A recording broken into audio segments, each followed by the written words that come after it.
আম্মা জানামেরা বলতে লেগেছেন, আমার বাচ্চা মুহাম্মদ রাসূলুল্লাহ যখন আমার গর্ভে ছিল, আমার শরীর থেকে এক ধরনের খুশবু বাইর হতো, যে খুশবু মদিনা মক্কার অলিতে গলিতে ছড়িয়ে পড়েছিল। একদিন রাসূলুল্লাহ দাদা জান হযরত আব্দুল মুত্তালিব এবং রাসূলুল্লাহ দাদি জান জিজ্ঞাসা করতে লাগলো, ও মা আমিনা রে, মারে কি এমন আতর ব্যবহার করো যার খুশবুর চর্চা সবার মুখে মুখে রয়েছে? ওই সময় আম্মা আমিনা নিজের মুখে থুতুকে জমিনে ফেলে বলে, দেখেন এ থেকে কত খুশবু বাইর হচ্ছে। এই খুশবু আমিনা ব্যবহার করার নয়, আমিনা কোনো খুশবু ব্যবহার করে না। আমার আব্বা আম্মা আমার গর্ভে যিনি রয়েছে তিনার শরীরে তা খুশবু।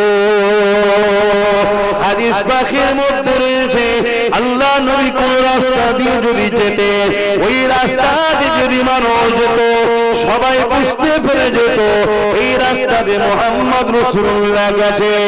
আর একটা বিষয় অন্যদিকে যাচ্ছে, এটা মিলাদের বিষয় নয়, কিন্তু তাও যাচ্ছে।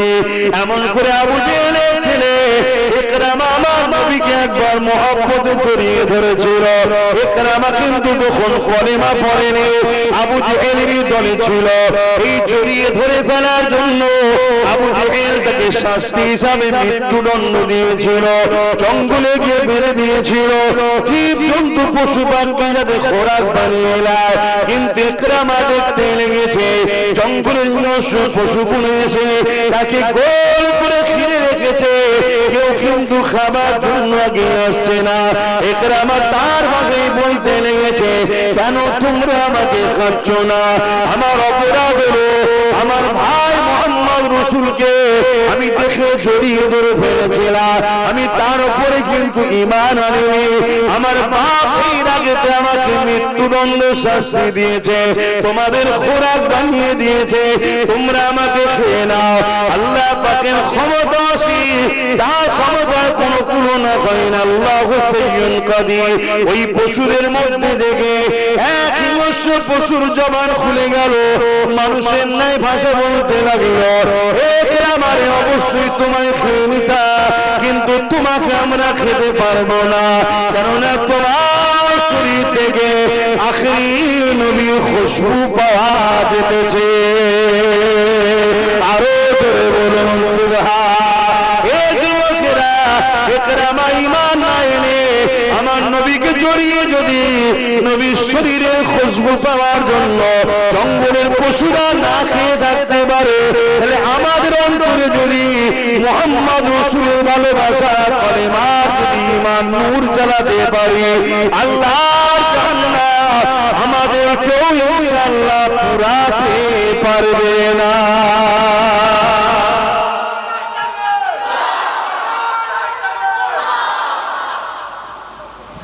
আসেন আমরা নবী পাকের শিশুবেলার কিছু আলোচনা করি, যে আলোচনা আমাদের জানা দরকার।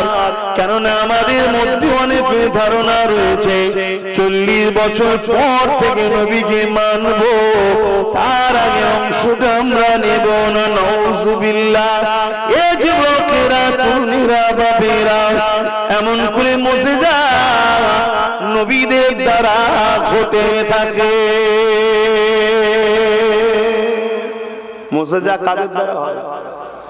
একটু বলো। নবীদের দ্বারা। মুজিজা এমন ঘটনা যেটা সামনেওয়ালাকে অ্যাট্রাকশন আজিজ করার মতো ঘটনা ঘটে। অবশ্যই এটার ঘটনা ঘটাবার মালিক কিন্তু আল্লাহ। প্রকৃত শক্তি কার? সবকিছুই তো আল্লাহর। আল্লাহ ছাড়া কি আছে? এই যে কথা বলছি আমি, এই ক্ষমতাটা কার? আল্লাহ। আল্লাহ আমায় ব্যবহার করতে দিয়েছে। এই যে চোখে দেখছি, এই জ্যোতিটা যে পেয়েছি দেখছি, মূলত এর মালিক কে? আল্লাহ। আল্লাহ তিনি আমায় দিয়েছে। এই যে হাত লাড়াচ্ছি, ক্ষমতাটা কার? আল্লাহর প্রকৃত ক্ষমতা, আমাকে তিনি ব্যবহার করতে দিয়েছে। তো নবী রাসূলদের দ্বারা যেটা ঘটে ওটা আল্লাহই ঘটায়, ওটাকে বলা হয় মুজিজা। আর ওলিদের দ্বারা যেটা অলৌকিক ঘটনা ঘটে ওটাকে বলা হয় কারামত। মুজিজা হক, কারামত হক, অস্বীকার করলে ইসলাম থেকে বেরিয়ে যায়। আমার নবী পাক সাল্লাল্লাহু আলাইহি ওয়াসাল্লামের শিশুবেলাতে সিনা চাক হয়েছে, আপনারা জানেন তো নাকি? সিনা চাক হলো মুজিজা, আর নবীদের মুজিজা হয়। তাহলে আমার নবীর মুজিজা শিশুবেলাতে হয়েছে, তাহলে আমার নবী তখন নবী ছিল না ছিল? মাথায় ঢুকছে তো নাকি? তাহলে আমার নবীর টোটালটাই আমাদেরকে জানতে হবে। কিভাবে আমার নবী পাক আসলেন, শিশুবেলায় কি কি করেছে, কিভাবে বড় হয়েছে, সব বিষয়টা জানার পরে তবে কমপ্লিট সিরাতুন নবী হবে। শুধু নবী পাকের 40 বছরের পথটা নিলে হবে না, ছোটবেলাটা আপনাকে জানতে হবে। এ যুবকেরা, তরুণেরা, বাপেরা, আমার নবী পাকের চাচা যান হযরত আব্বাস রাদিয়াল্লাহু তাআলা, তিনি তিনার মুআল্লা এলাকার মানুষদিগকে এক জায়গায় জড়ো করে দিয়ে হুজুর আমার ওয়াজ করতে লেগেছেন, বয়ান করতে লেগেছেন।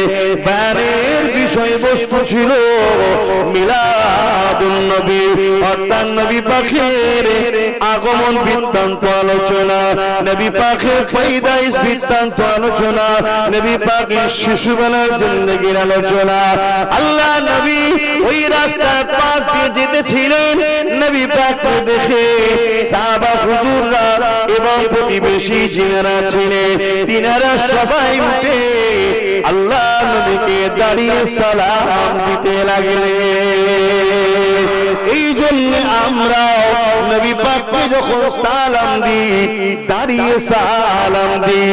তবে কেউ যদি বসে সালাম দেয়, তার সঙ্গে ঝগড়া ইজাজত নাই। বুঝতে পারলেন? হ্যাঁ, কিন্তু আমরা দিই কেন? এই জন্য সাহাবারা দিয়েছেন। এ নওজওয়ানেরা, আল্লাহ নবী মজলিসের দিকে আগিয়ে গেলেন। নবী পাকের চাচা যান হযরত আব্বাস রাদিয়াল্লাহু তাআলা আগে এসে বলতে লাগলেন, ইয়া রাসূলুল্লাহ, হাবিবাল্লাহ, আমি আপনার শিশুবেলার আলোচনা আমার এলাকার মানুষকে শোনাচ্ছিলাম। আল্লাহ নবী বড় খুশি হয়ে গেলেন। নবী আমার খুশি হয়ে বলতে লাগলেন, এ বাবা সাহাবারা শুনে রেখে দাও, ওয়াজাবাত লাহু শাফাতি, আমার সাফাত তাদের জন্য ওয়াজিব হয়ে যায় যারা আমার শিশুবেলার আলোচনা পড়ে ও মন দিয়ে শোনে। আল্লাহ নবী আর বলতে লাগলেন, এ বাবা সাহাবারা, আপনারাই মাহফিল করতে লেগেছে, শুধু আপনারা এসে বসেছেন তা নয়, আল্লাহ পাকের অগণিত রহমতের ফেরেশতাও আসা শুরু হয়েছে।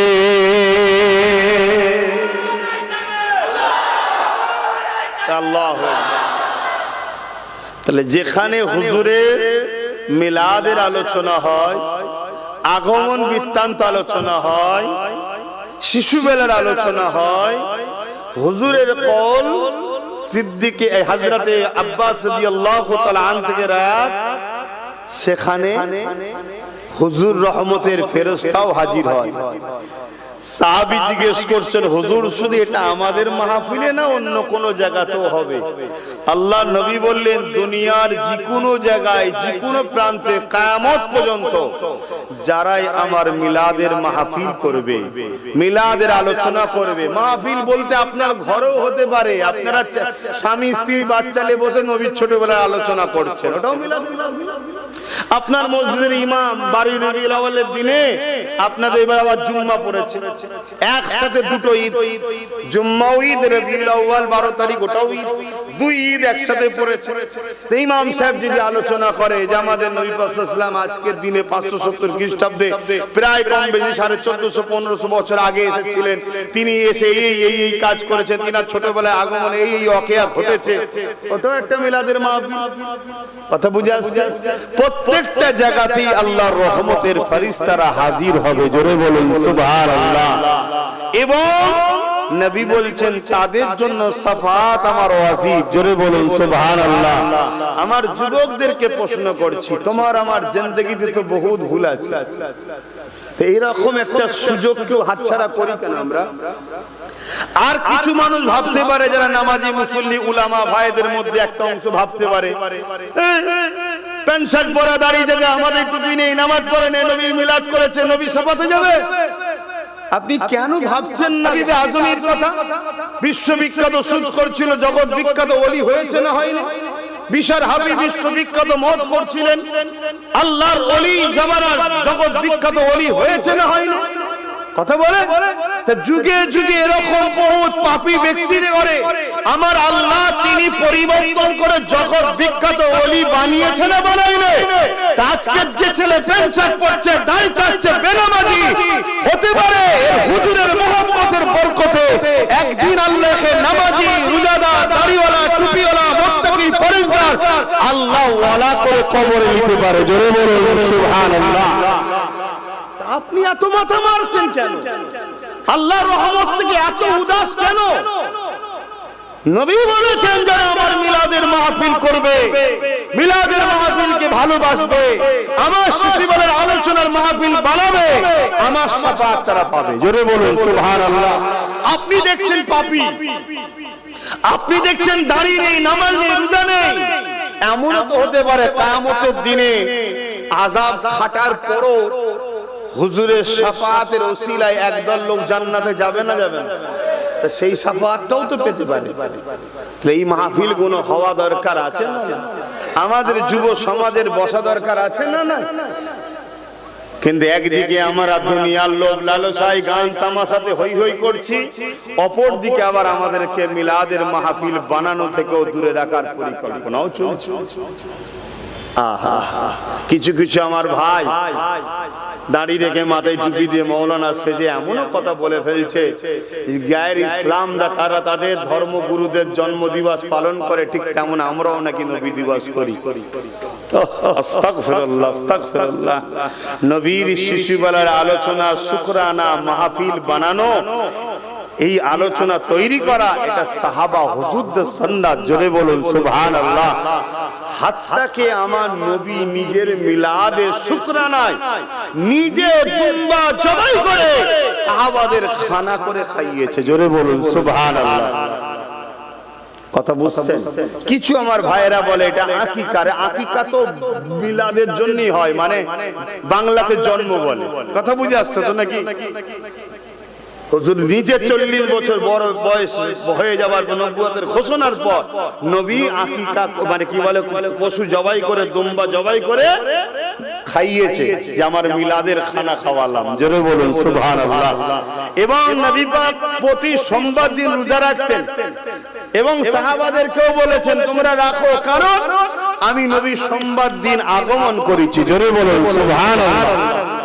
প্রতি সোমবার দিন করতেন। আর আমরা তো বছরে হলে রবিউল আউয়াল হলে একটু করি। বাপেরান একটা গল্প শুনে রেখে দেন। হযরত আবু বকর সিদ্দিক রাদিয়াল্লাহু তাআলা তিনি বলতে লেগেছেন, ক্বালা আবু বকর সিদ্দিক মান আনফাকা দিরহামান আলা কিরাতি মাওলুদুন নবী সাল্লাল্লাহু আলাইহি ওয়াসাল্লাম কানা রাফিকি ফিল জান্নাত। এ নবীর উম্মতেরা, আমি আবু বকর জানিয়ে দিলাম আমার রাসূলের মিলাদের মাহফিল যারা বানাবে, মাওলুদের মাহফিল যারা বানাবে, শিশুবেলার আলোচনার মাহফিল যারা বানাবে, ওই মাহফিলে যারা অর্থ দেবে, 1 দিরহাম খরচ করবে, কানা রাফিকি ফিল জান্নাত, আর আমি আবু বকর আমার জান্নাতি বন্ধু হবে। আমার নবী পাকের প্রেমিকেরা, আসুন আমরা নবী পাকের শিশুবেলার কিছু কথা শুনি।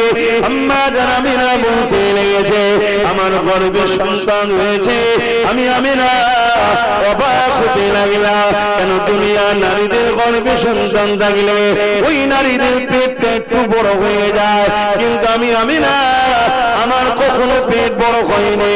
আমি আমিনা অবাক হতে লাগলাম, দুনিয়া নারীদের গর্ভে সন্তান থাকলে মাসের পিরিয়ডটা মায়েদের বন্ধ হয়ে যায়, কারণ ওই নাপাক রক্তটা মহাপুরুষটা মায়ের নাভির সাথে বাচ্চার নামের কানেকশন করে দিয়ে বাচ্চার শরীরে নাপাক রক্তটা দেয়। কিন্তু আম্মা আমিনা বলতে লেগেছে, আমি আমিনার কোনদিনই এই জন্যই পিরিয়ডটা বন্ধ হয়নি।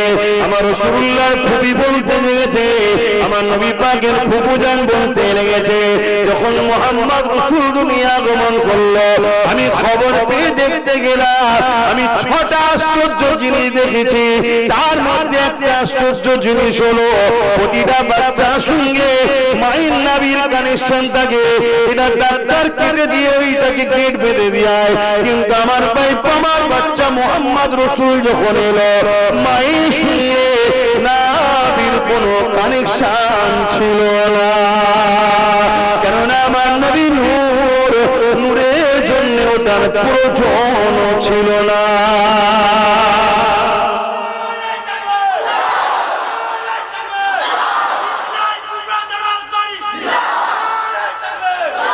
আচ্ছা, এই কথাগুলো শোনার পরে আমাদের যুবক ছেলেরা অন্য কাউকে নেতা বলে মানতে যাবে? যে এত বড় ভিআইপি নেতা থাকতে আমরা কেন চুনোপুটি চোর গুলোর পিছনে ছুটবো? ভাববে না? ভাববে না? এগুলো তো বলা দরকার। কেউ ঈসা নবীর মেসেজ ছড়াচ্ছে, কেউ মুসা নবীর মেসেজ ছড়াচ্ছে, আরো ইত্যাদি ইত্যাদি, যে যা ধর্মগুরুদের মেসেজ ছড়াচ্ছে। খ্রিস্টানরা বলছে ঈসার মাননেওয়ালারা সবাই জান্নাতি, আর আমাদের মোল্লারা বলছে নবী নাকি শাফাআত করতে পারবে না। তাহলে আমাদের ছেলেরা খ্রিস্টান নবীকে ধরতে যাবে না? যাবে না? কিন্তু আজ আমি জানাচ্ছি, ঈসা নবী মুর্দার কাছে গিয়ে বলছে কুম বিইজনিল্লাহ, আল্লাহর হুকুমে মুর্দা উঠে পড়ছে। কোন লোকের গায়ে কুষ্ঠ রোগ হয়েছে, ঈসা নবী গিয়ে হাত বুলাচ্ছে, ভালো হয়ে যাচ্ছে। কারো চোখে নাবি না, ঈসা নবী হাত বুলিয়ে দিচ্ছে, ভালো হয়ে যাচ্ছে। এই দৃশ্য দেখে ঈসা নবীকে জিজ্ঞেস করছে, আপনি কি তাহলে সেই তিনি নাকি যিনার আগমনের কথা আছে? ঈসা নবী খোদ নিজে বলছে, না না, আমি তিনি নই।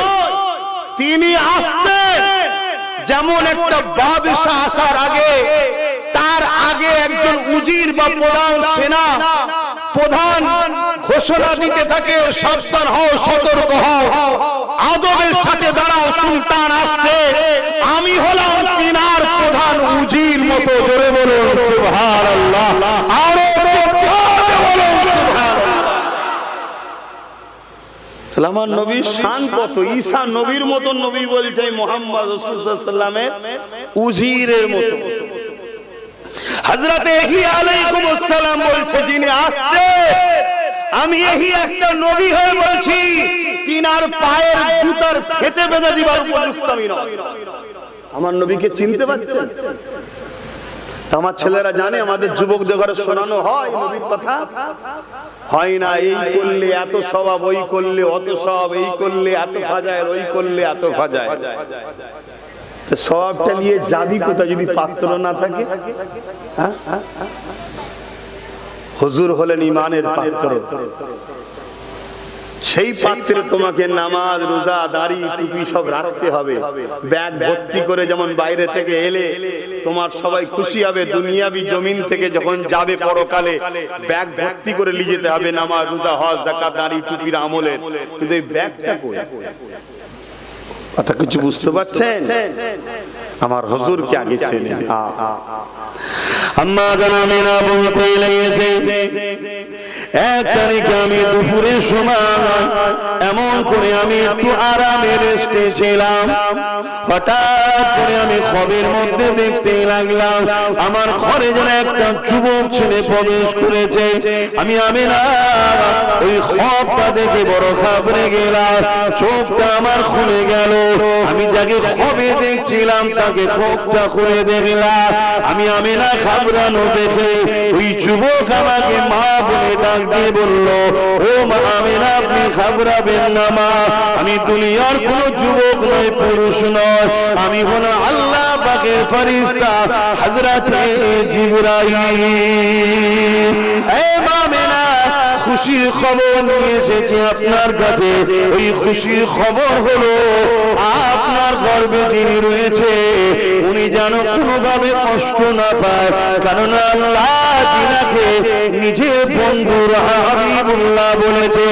এবং দ্বিতীয় খুশির খবর হলো, এ মা আমিনা রে, এই বাচ্চার নাম দুনিয়ার কেউ রাখবে না, এই বাচ্চার নাম আল্লাহ রেখে দিয়েছিল। এই বাচ্চার নাম হলো মুহাম্মদ।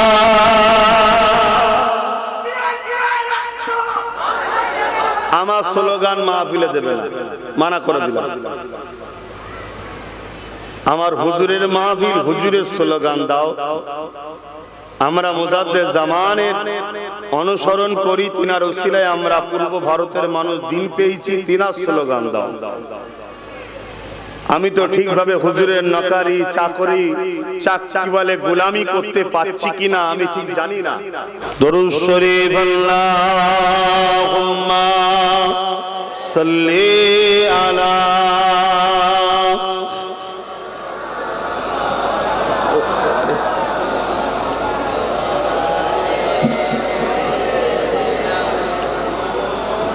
আমার আব্বা জানেরা ভাইয়েরা, 5টা পর্যন্ত আলোচনা হবে ইনশাআল্লাহ। 5:10 আসরের নামাজ হবে। তো আসেন আমরা যেদিকে আলোচনা করছিলাম, হযরত জিবরাইল সাল্লাম দ্বিতীয় কি বললেন, এ নাম আল্লাহর পক্ষ থেকে বড় যত্ন করে রাখা আছে, সেই নাম রাখা ছিল, সেই নাম আপনার বাচ্চার মুহাম্মদ সাল্লাল্লাহু আলাইহি সাল্লাম। পৃথিবীতে এই নামটা এর আগে কখনো কারো রাখা হয়নি, কেউ শোনেনি, কেউ জানেনি, আমার নবী থেকে এই নাম শুরু। আজকে ইউরোপ দুনিয়ায় সবথেকে প্রিয় নাম হলো মুহাম্মদ সাল্লাল্লাহু আলাইহি সাল্লাম। এবং আমেরিকা বলছে বা ইউরোপ দুনিয়া, তাদের মিডিয়া, তাদের কলম, তাদের বক্তারা বলছে আগামী 40-45 মধ্যে ইউরোপ দুনিয়ার সংখ্যা গুরু হবে ইসলাম। জোরে বলুন সুবহানাল্লাহ। মনে রাখবেন, যত জুলুম বাড়বে তত দ্রুত ইসলামের আলো ছড়াবে। জুলুম যত বাড়বে ইসলামের আলো তত দ্রুত সেই জায়গায় ছড়াবে। কেন ইসলামই একমাত্র সমাধান সন্ত্রাস মুক্ত, জুলুম মুক্ত সমাজ গড়া। জোরে বলুন সুবহানাল্লাহ। হ্যাঁ, এটা অতি বাস্তব, এটা অতি সত্য, এর বিকল্প কিছু হতেই পারে না। কেন সরসরা তিনার পছন্দনীয় মনোনীত ধর্ম হলো ইন্নাদ দীনা ইনদাল্লাহিল ইসলাম। এই রাস্তা ছাড়া বিকল্প কোনো রাস্তা নাই। জুলুম খতম, সন্ত্রাস অত্যাচার খতম করতে একমাত্র রাস্তা হলো ইসলাম। জোরে বলুন সুবহানাল্লাহ। কিন্তু আজকে পশ্চিমা মিডিয়া ইসলামকে বারবার মিডিয়ার মাধ্যমে কলঙ্কিত করা ষড়যন্ত্র চালিয়ে যাচ্ছে, আজও চালাচ্ছে। কিন্তু তারা যত চেষ্টা করছে, তাদেরই যুবক যুবতীরা মুহাম্মদ রাসূলকে রিসার্চ করছে, আর যত রিসার্চ করছে তত তারা দলে দলে দলে দলে ঈমানের কালেমা পড়ে মুহাম্মদ রাসূলের গোলাম হচ্ছে। জোরে বলুন সুবহানাল্লাহ। দুটো জিনিস, হুজুর হলেন খুশবু, হুজুর হলেন খুশবু। আম্মা জানামেরা বলতে লেগেছেন, আমার বাচ্চা মুহাম্মদ রাসূলুল্লাহ যখন আমার গর্ভে ছিল, আমার শরীর থেকে এক ধরনের খুশবু বাইর হতো, যে খুশবু মদিনা মক্কার অলিতে গলিতে ছড়িয়ে পড়েছিল। একদিন রাসূলুল্লাহ দাদা জান হযরত আব্দুল মুত্তালিব এবং রাসূলুল্লাহ দাদি জান জিজ্ঞাসা করতে লাগলো, ও মা আমিনা রে, মারে কি এমন আতর ব্যবহার করো যার খুশবুর চর্চা সবার মুখে মুখে রয়েছে? ওই সময় আম্মা আমিনা নিজের মুখে থুতুকে জমিনে ফেলে বলে, দেখেন এ থেকে কত খুশবু বাইর হচ্ছে। এই খুশবু আমিনা ব্যবহার করার নয়, আমিনা কোন খুশবু ব্যবহার করে না। আমার আব্বা আম্মা আমার গর্ভে যিনি রয়েছে, তিনার শরীরে তা খুশবু। হাদিস পাখির মধ্যে রয়েছে, আল্লাহ নবী কোন রাস্তা দিয়ে যদি যেতে, ওই রাস্তা দিয়ে যদি মানুষ যেত, সবাই বুঝতে পেরে যেত এই রাস্তা দিয়ে মুহাম্মদ রাসূলুল্লাহ গেছে। আর একটা বিষয় অন্যদিকে যাচ্ছে, এটা মিলাদের বিষয় নয়, কিন্তু তাও যাচ্ছে। এমন করে আবু জেহেলের ছেলে ইকরামা আমার নবীকে একবার মহব্বতে জড়িয়ে ধরেছিল। ইকরামা কিন্তু তখন কলেমা পড়েনি। আবু জেহেলের দলে ছিল। এই জড়িয়ে ধরে ফেলার জন্য আবু জেহেল তাকে শাস্তি হিসাবে মৃত্যুদণ্ড দিয়েছিল, জঙ্গলে গিয়ে মেরে দিয়েছিল, জীব জন্তু পশু পাখি যাতে খোরাক বানিয়ে নেয়। কিন্তু ইকরামা দেখতে লেগেছে জঙ্গলের পশুগুলো এসে তাকে গোল করে ঘিরে রেখেছে, কেউ কিন্তু খাবার জন্য এগিয়ে আসছে না। ইকরামা তার ভাষায় বলতে লেগেছে, কেন তোমরা আমাকে খাচ্ছ না? আমার অপরাধ হলো আমার ভাই মুহাম্মদ রাসূলকে আমি দেখে জড়িয়ে ধরে ফেলেছিলাম, আমি তার উপরে কিন্তু ঈমান আনিনি। আমার বাপ এর আগে আমাকে মৃত্যুদণ্ড শাস্তি দিয়েছে, তোমাদের খোরাক বানিয়ে দিয়েছে, তোমরা আমাকে খেয়ে নাও। আল্লাহ পাকের ক্ষমতা আছে, যার ক্ষমতার কোনো তুলনা হয় না। আল্লাহু সাইয়্যুন কাদির। ওই পশুদের মধ্যে থেকে এক হিংস্র পশুর জবান খুলে গেল, মানুষের ন্যায় ভাষা বলতে লাগলো, ইকরামারে অবশ্যই তোমায় খেয়ে নিতা, কিন্তু তোমাকে আমরা খেতে পারবো না, কেননা তোমার শরীর থেকে আখিরি নবীর খুশবু পাওয়া যেতেছে।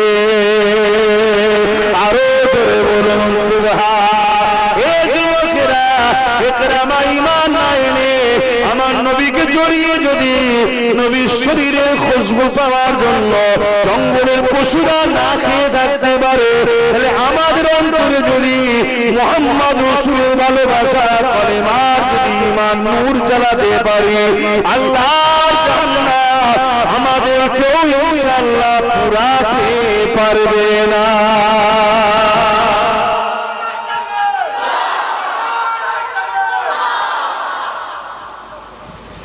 আমার ভাইরা ভাববেন যে নামাজ না পড়লে হবে। আমি কি বললাম নামাজ পড়বেন না? এই বললাম আমি? যারা প্রকৃত নবীর প্রেমিক হয় তারা কি নামাজ ছাড়তে পারে? হ্যাঁ, আমার নবী কখনো নামাজ ছেড়েছে? প্রেমিক কাকে বলে? প্রেমিক তো সে নকল করবে, তাই না? নকল করবে। কেউ 10 নম্বর জার্সি পরে, কেন ভাই? না আমার খেলোয়াড় পরে তাই, অর্থাৎ সে তাকে ভালোবাসে। কেউ চুলের স্টাইল দেয় তার পছন্দ লোকের মতো, ঠিক না? কেন তাকে পছন্দ করে? প্রকৃত রাসূলের প্রেমিক কে? যে হুজুরকে নকল করবে, অর্থাৎ হুজুর যেটা পছন্দ করতে সেটা। কথা কিছু মাথায় ঢুকছে? তা নামাজ তো কোনোভাবেই কাজে সম্ভব নয়, কিন্তু এরপরেও বলছি কেউ যদি নামাজ পড়ে অথচ নবী না থাকে, ওই নামাজের কোনো দাম নাই। নামাজ দুই ধরনের হয়, একটা নবী বিহীন নামাজ হয়, একটা নবী নিয়ে নামাজ হয়। অনেকে তো আবার এই ধারণাও এসে গেছে যে নামাজের মধ্যে আবার নবীকে কেন আনবে। কথা বুঝে আসছে? এটাও অনেকের ধারণা আছে। নাউযুবিল্লাহ মিন জালিক। আল্লাহ আমাদেরকে খায়ের দেন এসব বুরাই খারাপ রাস্তা থেকে, এসব বাতিল ফিরকা থেকে আমাদের ঈমান ইজ্জতকে আল্লাহ হেফাজত করে। বলুন আল্লাহুম্মা আমিন। তো যাক, ওদিকে আজকে আলোচনায় যাচ্ছি না, তবে নামাজ যখন পড়তে হবে আমি নামাজেরই গুরুত্ব একটু বুঝাই।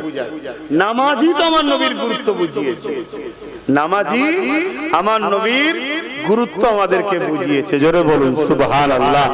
এই যে আমরা নামাজে দাঁড়াবো, আসরের নামাজ, নামাজে কি হয়? হ্যাঁ, নামাজে আমরা পবিত্র জায়গা দরকার, কিবলামুখী হতে হয়। পশ্চিম মুখ নয়, কেবলা মুখ। আমাদের দিক থেকে কেবলা পশ্চিমে দেয়, পশ্চিম বলি। কেবলা কেন করা হয়েছে? একটা ডিসিপ্লিন সিস্টেম ঠিক করার জন্য। তা কেবলা মুখী হতে হয়, কিন্তু সেজদা কাবাকে করি না। সেজদা কাকে করি? আল্লাহকে।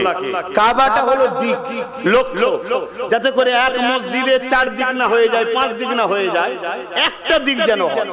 তাই আল্লাহ সেন্টার করে দিয়েছে কাবাকে। আর কাবা হলো পৃথিবীর বীজখান। কাবা হলো কি? পৃথিবীর বীজখান। তো সেই জায়গায় ওই দিকে ডিসিপ্লিনের জন্য মুখ করে কাতারবদ্ধ হয়ে আল্লাহর সিজদার জন্য, রুকুর জন্য দাঁড়াতে হয়।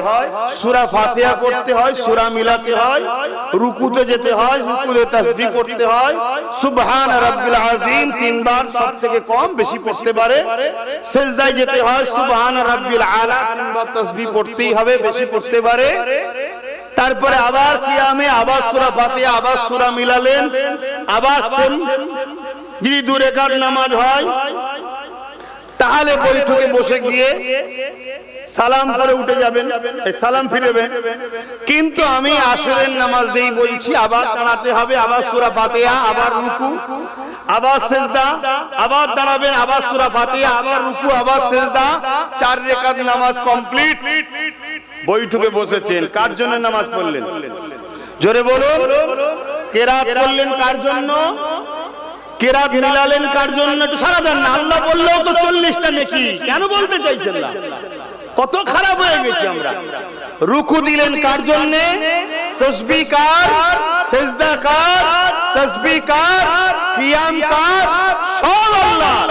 এখানে কোনো গায়েরকে আনা যাবে? অন্য কাউকে? যদি আপনার শায়েখ এসে আপনাকে সালাম দেয়, উত্তর দেওয়া যাবে? আপনার আমির, আপনার পীর, আপনার মুর্শিদ, আপনার আলেম, আপনার ইমাম, আপনার বাপ মা, কারো সালামের জবাব দেওয়া যাবে? কেন? এটা শুধুমাত্র আল্লাহর জন্য।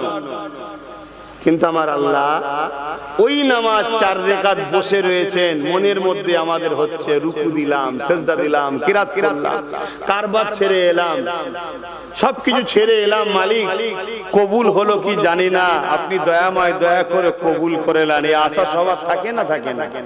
নামাজ পড়ে আর কবুল হবে না এই আশা কি কারো যায় নাকি? সবার আশা যায় কবুল হয়ে যাক। আমার আল্লাহ বলছে, এ বান্দা, তুই যদি কবুল করাতে চাস তাহলে এই নামাজে সালাম ফিরাবার আগে বল, আসসালামু আলাইকা আইয়ুহান নবী, আমার নবীর উপরে সালাম দে। জোরে বলুন সুবহানাল্লাহ। এটা তো প্রশ্ন থেকে থাকে যে আল্লাহ, নামাজ তো শুধু আপনার, এখানে হাবিবকে আবার কেন সালাম দিচ্ছেন, গায়েরকে? আল্লাহ বলছে, এইটাই তো তোদেরকে বুঝাবার জন্য হাবিবকে সালাম দিতে বললাম। যদি গায়ের হতো দিতে বলতাম, অর্থাৎ আমার হাবিব গায়ের নয়, পণ নয়, আমার আপন। জোরে বলুন সুবহানাল্লাহ। তারপরে আল্লাহ আবার বলছে, আর একটু আগিয়ে চ, নামাজ কবুলের জন্য তো হাবিবকে সালাম দিলি, কিন্তু হাবিবের খুশির জন্য আলে রাসূলদের ঘরে সালাম দে। পর আল্লাহুম্মা সাল্লি আলা মুহাম্মাদি ওয়া আলা আলি। তাহলে নামাজই তো বুঝাচ্ছে নবী ও নবীর আহালদের গুরুত্ব কত। সেই নামাজ, যে নামাজ আফজালুল ইবাদাতি ইবাদাতুস সালাত, সবথেকে বড় ইবাদত, আফজাল ইবাদত নামাজ। সেই নামাজ আমাদেরকে নবীর গুরুত্ব জানাচ্ছে, যে নবীকে সালাম দিয়ে ছাড়া হবে না কবুল। আহলে রাসূলদের সালাম না দিয়ে বেরিয়ে যেতে পারবি না, সালাম দে। তো সেই নবীকে যদি না চিনলাম তো সব বেকার হয়ে গেল। সেই নবীকে চেনেন, নবীকে প্যার করেন, নবীকে ভালোবাসেন। আরে একটুখানি বলি আম্মা জান আমিনার কথা। আম্মা জান আমিনা বলতে লাগলেন, আমার বাচ্চা দুনিয়া জমিনে আগমন করবে, আমি আমিনা একা ঘরের মধ্যে রয়েছে। আমি আমিনা মনে করতে লাগলাম, অন্য অন্য মায়ের সন্তানের সময়তে প্রসব বেদনা হয়, অন্য নারীদের প্রয়োজন হয়, কিন্তু আমি একা রয়েছি, আমার সঙ্গে কোন নারী থাকলে বড় উপকারে লাগতো। এটা ভাবতে দেরি আমার ঘরকে আলোকিত করে কয়েকজন সুন্দরী নারী গায়েবী ভাবে চলে এলো। আমি আমিনা তাদেরকে দেখে হতভম্ব হয়ে গেলাম। আমি আমিনা জানতে চাইলাম, তোমরা কারা? তারা জানাতে লাগলেন, আমিনা আল্লাহ আমাদেরকে আপনার সেবার জন্য পাঠিয়েছে, রাহমাতাল লিল আলামিন আসবে, আল্লাহ আমাদেরকে পাঠিয়েছে, আমরা হলাম আল্লাহ পাকের জান্নাতি হো। এ যুবকেরা, তরুণেরা, আম্মা আমিনা বলতে লেগেছে, আমার বাচ্চা দুনিয়া জমিনে আগমন করলো। আমি আমিনা দুনিয়ার মানুষ বাচ্চা সন্তান জন্ম যখন প্রস্রাব করে, কোন মা বলে আমি পুত্র সন্তান জন্ম দিয়েছি, কোন মা বলে আমি কন্যা সন্তান জন্ম দিয়েছি, কিন্তু আম্মা আমিনা বলতে লাগলো, আমার গর্ভ থেকে দুনিয়া জমিনে আল্লাহ পাক নূর পাঠিয়েছে, যার শরীর থেকে এত জ্যোতি, এত লাইট এত রশ্মি বেরোচ্ছে, আমি আমিনার হুজরাখানা আলোকিত হয়ে গেছে। শুধু আমার হুজরাখানা না, কাসাইসুল কুবরা কিতাবের মধ্যে রয়েছে মাগরিব থেকে মাশরিক। আম্মা আমিনা বলছে আমার সন্তানের নূরের জ্যোতিতে আলোকিত হয়ে গেছে এবং শাম দেশের প্রাসাদ পর্যন্ত আমি আমিনার চোখের পর্দা খুলে গেছে। আমার সন্তানের নূরের আলো আমি শাম দেশের প্রাসাদ পর্যন্ত দেখতে পেলাম। ইতিহাসবিদরা বলতে লেগেছে পারস্যের বুকে আগুনের তখন বাসনা হতো। ইরাকের দিনে ইরান বলা হয় 1000 বছরের আগুনের একটা কুণ্ড ছিল, যেটাকে 1000 বছর ধরে কখনো বন্ধ করতে দেওয়া হয়নি। তাদের বিশ্বাস ছিল আগুনের উপাসনা করা। 1000 বছর ধরে আগুনের কুণ্ডটা আমার রাসূলুল্লাহ এই দুনিয়ায় তাশরীফ নিয়ে এলেন, অটোমেটিক তপ করে বন্ধ হয়ে যায়। এবং এমন করে কিসরা কাইসার তাদের যে বড় বড় রাজ প্রাসাদ ছিল, মহল ছিল, এমনকি ইরাকের জমিন আমি নিজের চোখে দেখে এসেছি। বিশাল মোটা মোটা প্রাচীর, সেই রাজপ্রাসাদের প্রাচীর গুলো ফেটে গিয়েছিল। এই যুবকেরা আমার রাসূলুল্লাহ এসেছে দুনিয়া থেকে সেরে ভোর বিদায় নিতে শুরু করেছে। কাবার মধ্যে যেগুলো ছিল ওগুলো সব রেখে পড়ে যেতে লেগেছে। আমার নবী পাক দুনিয়ার জমিনে আসলেন। এ যুবকেরা তরুণেরা আম্মা আমিনা বলতে লাগলে কিছুক্ষণ পরে আমার ঘরটা কুয়াশাতে ভরে যায়। এত কুয়াশা, আমার বাচ্চাকে আমি আর দেখতে পাচ্ছি না, গায়েব হয়ে গেল। আমি বড় বিচলিত হলাম। গায়েবী কেউ আমাকে আওয়াজ দিয়ে বলতে লেগেছে আমিনা রে, দোনোজান সুলতানকে পুরো জমিনকে ভ্রমণ করিয়ে দেখানো হতেছে। এ আমিনা চিন্তা করো না। এইভাবে আবার আওয়াজ এসে গেল। এ ফারিস্তাদের কাঁদাতে শুরু করে তামাম মখলুকাত সবাই আমার রাসূলকে দেখানো হতে লেগেছে।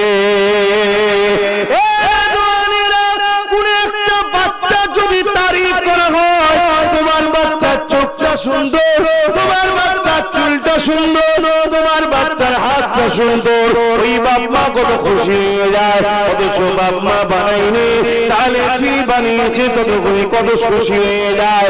আর আল্লাহ পাক নিজে বলেছে আমার সৃষ্টি কায়নাতের মধ্যে থেকে সব থেকে সুন্দর হলো আমার মুহাম্মদ রাসূলুল্লাহ। তাহলে সেই নবীর সৌন্দর্যের আলোচনা যত বেশি বেশি করা হবে, আমার বানানেওয়ালা আল্লাহ তত বেশি খুশি হবে। আমার নবী পাকের প্রেমিকেরা সংক্ষেপ করবো তার আগে দুটো কথা বলে যায়। আল্লাহ নবী নবী নবীতে তুলনাতে থাকবে। তুলনা ভাষাটা আপনারা বুঝবেন। তৎকালীন সময় যে সিস্টেম ছিল সেই সিস্টেমে যখন তুলতে, ওই তুলনা সকলে গাড়ির মানুষেরা দেখেছে অটোমেটিক দুলতে থাকতো। সবাই অবাক হয়ে যেত, কি ব্যাপার অটোমেটিক দুলছে গেল। না না না, আমার নবী পাকের তুলনা তুলা দেওয়ার জন্য সকালে 70,000 ফারিস্তা নিযুক্ত হতো। সন্ধ্যা পর্যন্ত তাদের ডিউটি থাকতো। সন্ধ্যার পর থেকে সকাল পর্যন্ত আবার 70,000 ফারিস্তা তারা আমার নবী পাককে নিয়ে কথাবার্তা বলতো, আদর করতো, তুলা দিতে থাকতো। আল্লাহ নবী নবীকে আম্মা আমিনা বলতে লেগেছে আমি একদিন খোলা আকাশের নিচে তুলনাতে তুলিয়ে দিলাম। আমি আমিনা অবাক হয়ে গেলাম। আমি আমিনা দেখতে লাগলাম। কি দেখতে লেগেছে? আমি অবাক হয়ে দেখতে লেগেছি আকাশের চাঁদ যেন আমার বাচ্চার উপরে পড়ে যাবে দ্রুত নামতে লেগেছে। নামতে নামতে নামতে নামতে কাজ বরাবর এসে দাঁড়িয়ে গেল এবং আমার বাচ্চার উংলি ইশারা চাঁদ যেদিকে ইশারা করে সেদিকে যায়। সাধারণ মানুষ সাধারণ ভাষায় বলছি, আমি আপনি বাচ্চা দিয়ে খেলনা কিনে দিই খেলার জন্য। আল্লাহ তার বন্ধুকে আকাশের চাঁদকে খেলনা বানিয়ে দিয়েছে। আরো করে বলুন সুবহান।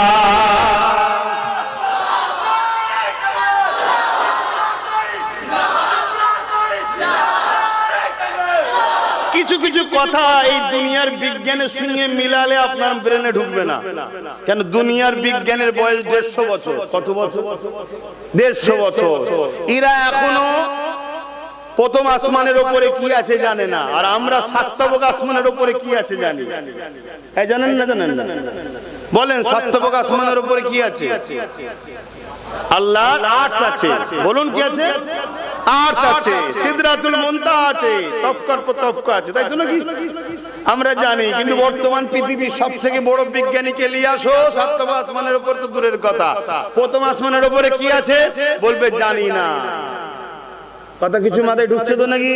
হ্যাঁ। অতএব আমরা এমন একজনের ছাত্র যিনি আমাদেরকে শবে কিয়ামতের দিন সকালে কি হবে ওটাও শিখিয়ে দিয়ে গেছে। বলি আলহামদুলিল্লাহ।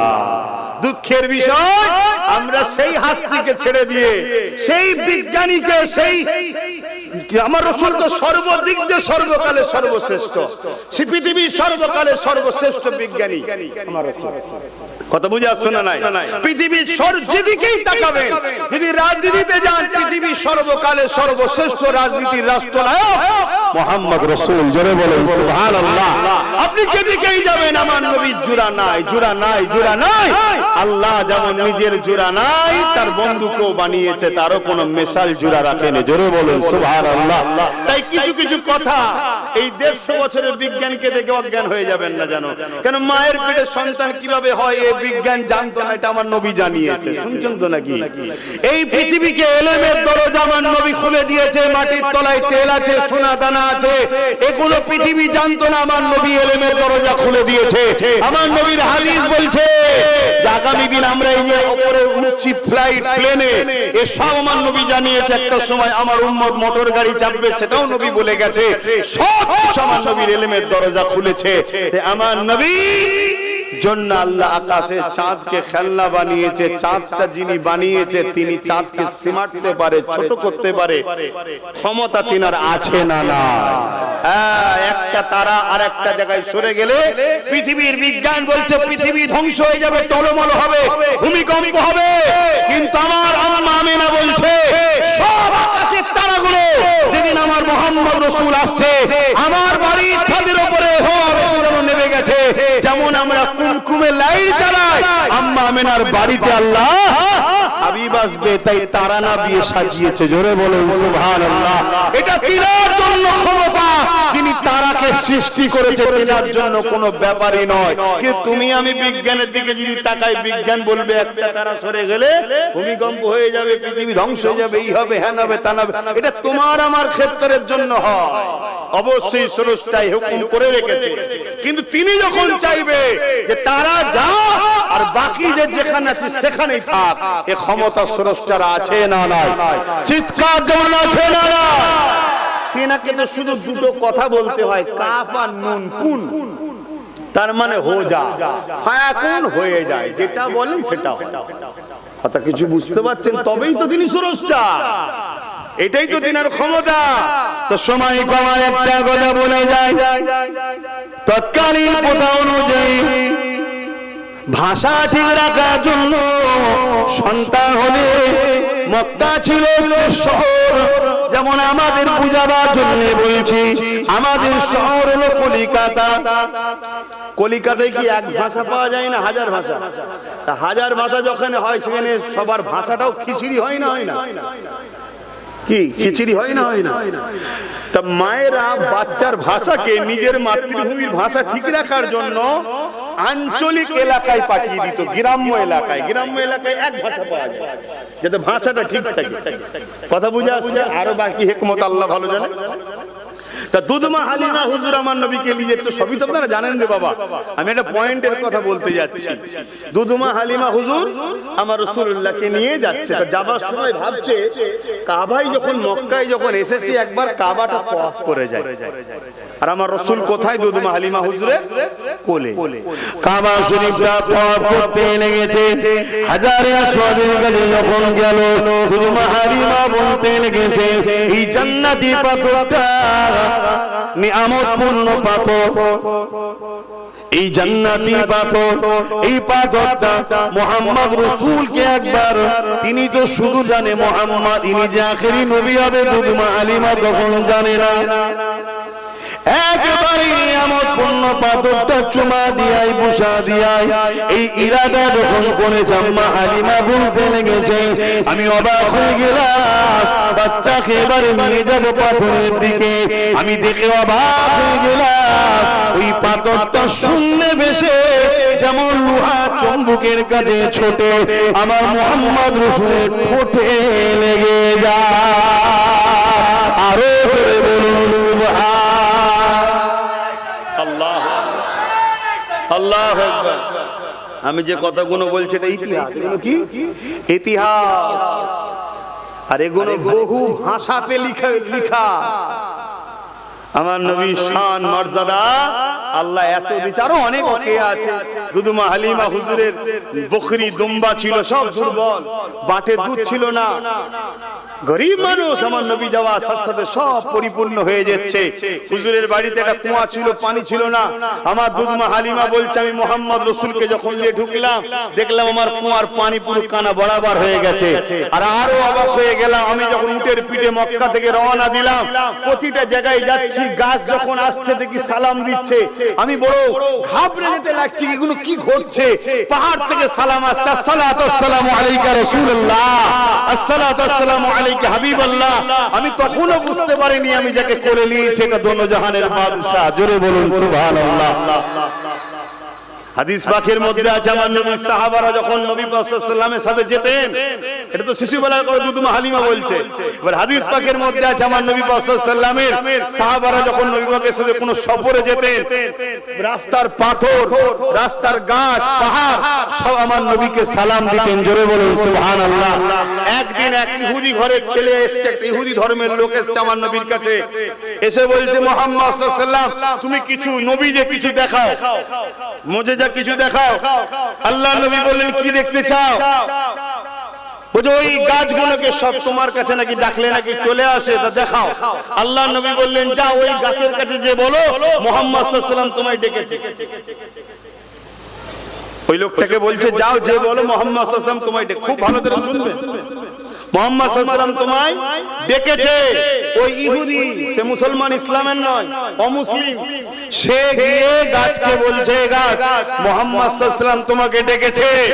সে অবাক হয়ে দেখতে লাগলো, গাছটা লড়তে শুরু করেছে, নিজে পুরো রস কি বলে শেকড় টেকড় সব নিয়ে জমিন ফেটে আস্তে আস্তে যেমন মানুষ আমরা হাঁটি সেভাবে আস্তে আস্তে ও আসা শুরু করেছে। জোরে বলুন সুবহানাল্লাহ। আমার নবী পাকের কদমের কাছে এসে নিজেকে ঝুঁকিয়ে দিয়ে আমার নবীকে সালাম দিতে লেগেছে। জোরে বলুন সুবহানাল্লাহ। শুনেন, নবী ডাকবে গাছ আসবে, এটা আশ্চর্যের বিষয় নয়, কিন্তু এই ওয়াকিয়ার মধ্যে একটা আশ্চর্যের বিষয় রয়েছে। কি? একটা অমুসলিম গিয়ে বলল নবী ডেকেছে, গাছ চলে আসছে। ভাবতে পারছেন? আমরা যদি উম্মতে মুহাম্মাদি প্রকৃতভাবে হতে পারি, তাহলে আমরা যখন বিপদে পড়বো আমরা যদি বলি এ বিপদ মুসিবত বালা মুসিবত মুহাম্মদ রাসূলের খাতিরে তুই আমাদের ওখান থেকে সরে যা, তাহলে আসমানি বালা জমিনি বালা আল্লাহর দয়াতে হুজুরের বরকতে সরতে পারে না পারে না। কিন্তু আমরা হুজুরকে চিনলাম কই? হুজুরের প্রেম কই? হুজুরের আজমত কই? হুজুরের শান আমাদের কাছে আলোচনা কই? তার মহব্বত আমাদের মধ্যে কই? হুজুরকে প্যার করেন, হুজুরকে আদব করেন, হুজুরকে মহব্বত করেন। আপনার মাথায় রাখতে হবে আমি এই দুনিয়াদারিতে মুসলিম, হিন্দু, দলিত, আদিবাসী, শিখ, পাঞ্জাবি সবাই আমরা মানুষ, সবাই আমরা ভাই বোন, সবাই বাপ আদম মা হাওয়ার সন্তান। আমরা সবার সঙ্গে মিশবো, সবার সঙ্গে পিয়ার করব, সবার সঙ্গে উঠা বসা করব। কিন্তু কখনো যদি কারো কাছে দেখি সে মুসলিম হোক আর অমুসলিম হোক, আমার নবীর সাথে গুস্তাখি করছে, তার সাথে আর সম্পর্ক নয়। এটা আমাদের আকীদা হওয়া দরকার, ঠিক না বে ঠিক গো? কিন্তু আমাদের সে আকীদা আছে? আমরা গুস্তাখে রাসূল ঘরে আপন করে নিয়েছি, গুস্তাখে রাসূলদের ঘরে আমরা বন্ধু করে নিয়েছি, গুস্তাখে রাসূলদের পিছনে আমরা ঘুরে বেড়াই। আচ্ছা, আমরা বলি আমরা নবীকে ভালোবাসি, এটা মুনাফিকি ছাড়া আর কিছু না। আসুন, আমি হুজুরের মিলাদের মাহফিলে এসেছি, তাই আমি বেশি অন্য সাইডে যাচ্ছি না, অন্য সাইডে বেশি কিছু কথা বলতে আমি পছন্দ করছি না। সময় যেদিন আসবে অবশ্যই কথা হবে, তবে মনে রাখবেন গাদ্দারের সাথ দেওয়া, জালিমের সাথ দেওয়া, মজলুমের উপরে জুলুম করা সমান পাপ। কথা বুঝে আসছে? কমজোরের উপরে জুলুম করা, অন্যায় করা সমান পাপ। আর ইসলাম কখনো অন্যায়ের সঙ্গে আপোষ করতে বলেনি।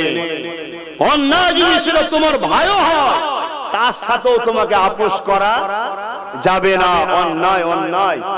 আমার নবী ন্যায় প্রতিষ্ঠিত করেছে, ইনসাফ প্রতিষ্ঠিত করেছে, ইনসানিয়াত প্রতিষ্ঠিত করেছে, মনুষ্যত্ব প্রতিষ্ঠিত করেছে। আমার নবী পাক সাল্লাল্লাহু আলাইহি ওয়াসাল্লামের 63 বছরের জীবন, একটা লাইফে মানবতার বিরুদ্ধে কোনো কাজ নেই, একটা লাইফে ইনসানিয়াত বিরোধী কোনো কাজ নেই, একটা লাইফে নবী এমন কোন কাজ করেন এটা মানুষের ক্ষতি হবে, সমাজের ক্ষতি হবে। আর আজকে সেই নবীর উম্মত হয়ে আমরা মানুষের ক্ষতি, সমাজের ক্ষতি করে বেড়াচ্ছি। এগুলোকে ত্যাগ করো, পরিবর্তন হন। দুদিনের দুনিয়া, আজ আছি কাল নাই, নিঃশ্বাসের কোনো বিশ্বাস নাই। হুজুরের গোলাম হন, হুজুরের গোলাম হন। প্রকৃত ইজ্জত ওয়ালা যদি হতে চান, হুজুরের গোলাম হন। থামস আপ দেখেছেন?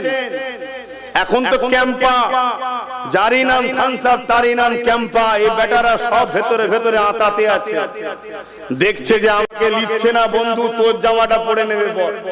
শুনছেন তো নাকি? বুঝতে পারছেন না? এইখানে একটা ছোট্ট একটু টাচ দিয়ে যাচ্ছে। যেমন তোমার মেদিনীপুরে একজন খুব চিল্লাচ্ছে না, ও সব মিলে মিশেই আছে, এরা শুধু জামা চেঞ্জ করে নিচ্ছে। ঠিক থামস আপ আর ক্যাম্পা, এটা যখন কোটোই ঢালা হয় বা কিছুতে ঢালা হয়, দেখবেন খুব গেঁজা ওঠে, একটু পরে কি হয় জোরে বলো, থেমে যায়। এই দুনিয়ার ক্ষমতা, দুনিয়ার বাদশাহী, দুনিয়ার ধন দৌলত কিছুদিনের জন্য গেঁজার মতো ওঠে, তারপরে সব মিটে যায়। আপনি দেখুন না, কত প্রধানমন্ত্রী এসেছে, মিটে গেছে, লোক ভুলে গেছে। কত সিএম এসেছে, মিটে গেছে, লোক ভুলে গেছে। কত খেলোয়াড় ছিল, কত ফ্যান ফলোয়ার ছিল, বুড়ো হয়ে গেছে, খেলতে পাইনি, খেলোয়াড় পালিয়ে গেছে।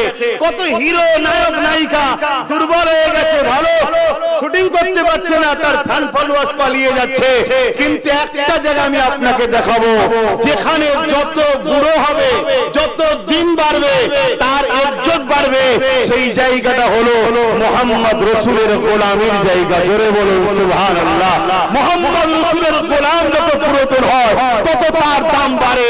850 বছর আগে বাগদাদের বুকে একজন নবীর গোলাম শুয়ে আছে, নাম তার সাইয়েদনা আব্দুল কাদের আল জিলানী আল বাগদাদি।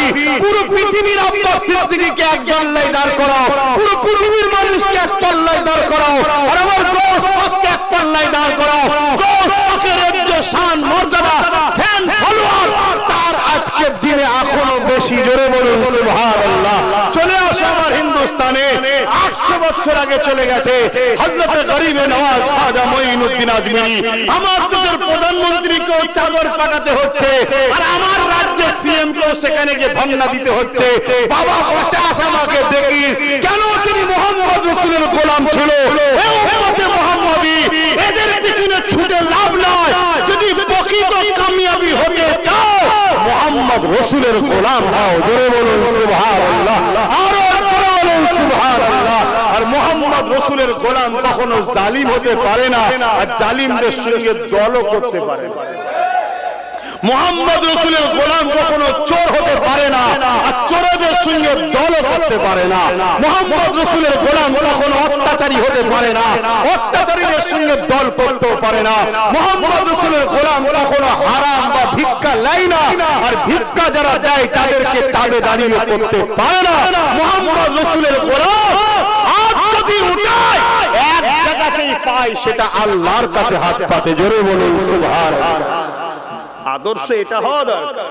শুধু নামের আগে লিখে দিলে আর তকবীরে গোলাম হয়ে গেলে হয় না, হাকিকাতে পরিচয় দিতে হবে। আসো আর একটু এগিয়ে যায়। তোমাদের এই মেদিনীপুরে শুয়ে আছে জিনার নামে মাদানীপুর হাজী মুস্তাফা মাদানী রাহমাহুল্লাহ। কিছু কম বেশি আজ থেকে 350-400 বছর আগে চলে গেছে। আজও মানুষ তাকে স্মরণে রেখেছে না রাখে, আজও মানুষ তার কাছে ছোটে না ছোটে না। কিসের জন্যে? মুহাম্মদ রাসূলের গোলাম ছিল।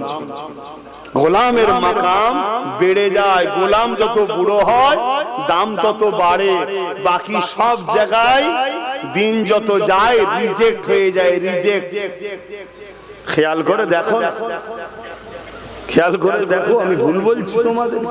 তা যুবকদেরকে একটাই মেসেজ দিয়ে গেলাম, উঠতে বসতে চলতে ফিরতে তুমি তোমার লিডার, তোমার নেতা, তোমার শাহিনশাহ, তোমার বাদশাহ, তোমার নবী, তোমার রাসূল হযরত প্রফেট মুহাম্মদ সাল্লাল্লাহু আলাইহি ওয়াসাল্লাম ছাড়া দ্বিতীয় কাউকে ফলো করবে না। আব্বাস সিদ্দিকী জিন্দাবাদ তখন বলবে যদি আব্বাস সিদ্দিকী তোমাকে নবীর সঙ্গে জুড়তে চায়, তবে তুমি আব্বাস সিদ্দিকীর সঙ্গে মেশো। যারা তোমাকে তোমার নবীর সঙ্গে জুড়তে চায় না, সেই আলেম উলামার সঙ্গে মেশো না, মিশা বন্ধ করে দাও। আর যারা তোমাদেরকে নবীর সঙ্গে জুড়তে চায় তাদের সঙ্গে উঠা বসা করো। আর দুনিয়াদারিতে দল করবে, রাজনীতি করবে, যার সাথে করছো তোমার পছন্দ তোমার কাছে, ততক্ষণ পর্যন্ত দল করো যতক্ষণ তোমার দলের নেতা নেত্রী তোমার নবীর দ্বীনের ক্ষতি বা বিরোধী নয়। যখনই তোমার নেতা নেত্রী তোমার নবীর দ্বীনের বিরুদ্ধে যাবে, সে ওয়াকাফ হোক, মসজিদ মাদ্রাসা হোক, তখনই তাকে তালাক দাও, তাকে ডিভোর্স দাও। ওই দল করা হারাম আর করা যাবে, এটা মাথায় রাখো। যদি না রাখতে পারো জাহান্নামে যাবার জন্য তৈরি হও। তোমার জানাজা কোনো পীরকে দিয়ে পড়িও তুমি জান্নাতে যাবে না, কারণ পীর জান্নাত যেতে গেল মুহাম্মদ রাসূলের গোলাম হলে তবে পীর হয়। যদি কোন পীর নবীর গোলামি করে না, সে পীর না, সে পীরের নামে ভণ্ড। কোন মুফতি যদি নবীর গোলাম না হয়, সে মুফতির নামে ভণ্ড। কোন ইমাম, মাওলানা, আমির, হযরত, শেখ মুহাম্মদ রাসূলের যদি গোলাম না হয়, ও শয়তান, ভণ্ড। শুনছেন তো নাকি? অতএব যাকে খুশি দিয়ে দোয়া করাও, মুহাম্মদ রাসূলের দুশমনের সঙ্গে যদি দল করো, তুমি জাহান্নামে যাবে, কখনো নাজাত পাবে না। একটা ধর্মগুরু হিসাবে তোমাদেরকে নসিহত করে গেলাম। কারণ আজ আমার সিল, আমার নোরা, আমারই ভাঙছে দাঁতের গোড়া। চলছে না, চলে না? হ্যাঁ, এই শয়তান গুলোকে চেনো, এই 26 গুলোকে চেনো, এই জাহান্নামের কুকুর গুলোকে চেনো। যদি না চেনো, এদের হাতে আল্লাহ তোমাদেরকে মিটাবে। কোরআনের সূরা বাকারার মধ্যে খোলো, দেখতে পাবে।